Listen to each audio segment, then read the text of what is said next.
You know, many times in life we take every day, every step we take for granted. We think when we lay down tonight, we are going to wake up tomorrow just because we have a plan. It doesn't always happen that way. That's right. Come on. We get used to coming to church and just being the church member. We get used to coming and sitting in that same chair, that same seat, Sunday after Sunday, Wednesday after Wednesday. Are you going to be here next Sunday night?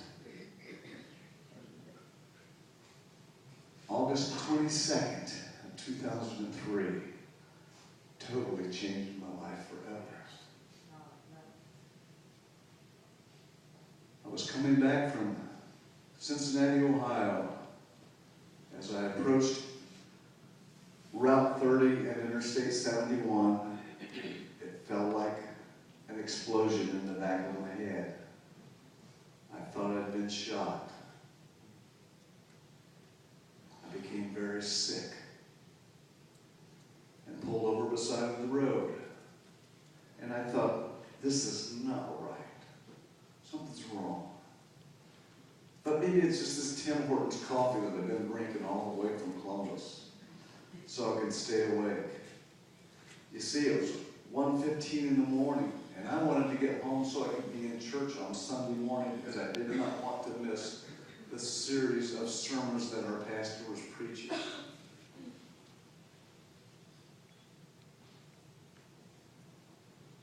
As the pain didn't ease, as the sickness didn't let up, I thought, well, I'm going to try to drive some more. I went maybe a quarter mile, half a mile, maybe a mile. You know, I really don't know. I'm not sure. But I knew I pulled over again. And it wasn't letting up.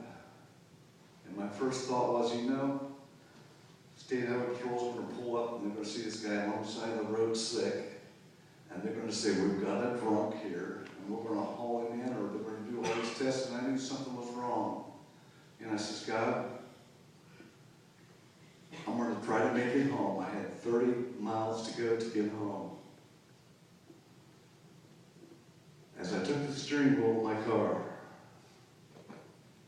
there was someone else that took that wheel. It wasn't me. I drove Route 30, heading to Worcester, Ohio, where I live, holding my head because of the pain. I had a sister that was killed in a car accident in 1968, and I always said she's been my guardian angel.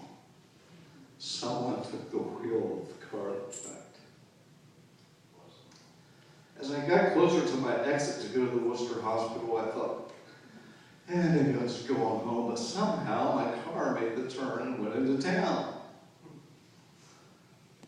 I wasn't intending to make that turn. I get to the Worcester hospital and they say, what's wrong? I said, I don't know, I just got a bad headache.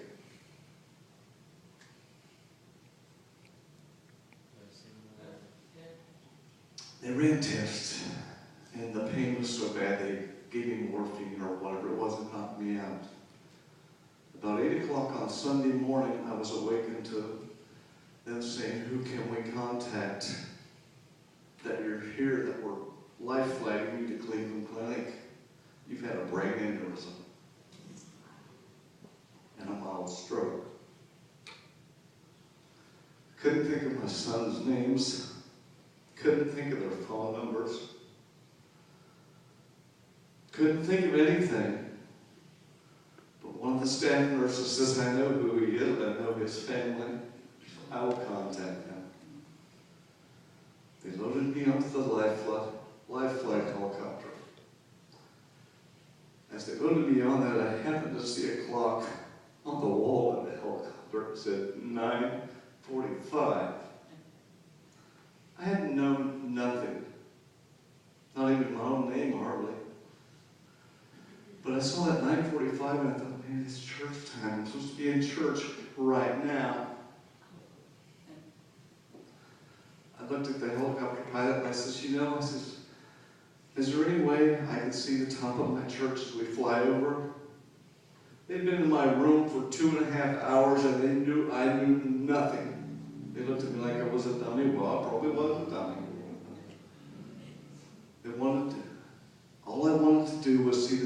my church. And as he looked at the doctor on board, the doctor on board says, no, he's going to be flat on his back. He says, well, can't we just raise him up and I'll roll the helicopter a little bit, just enough that he can see the top of his church.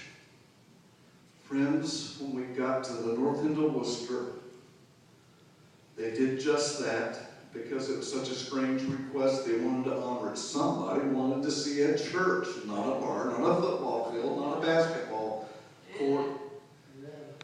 They rolled to the left.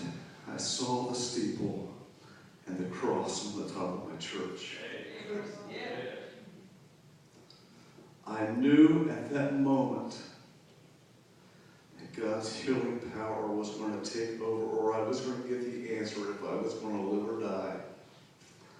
I prayed for 30 miles till I got to the hospital. I said, God, if there's anything wrong in my life, make it right.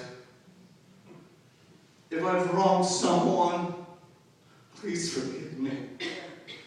If I've committed some sin that I shouldn't have done, please forgive me. And as I saw the top of that church, I hadn't thought of the song Sheltered in the Arms of God for many, many years. And I had prayed, I wanted to know that my life was okay. I wasn't praying for a healing touch of God. All I wanted to know that I was going to heaven if I died.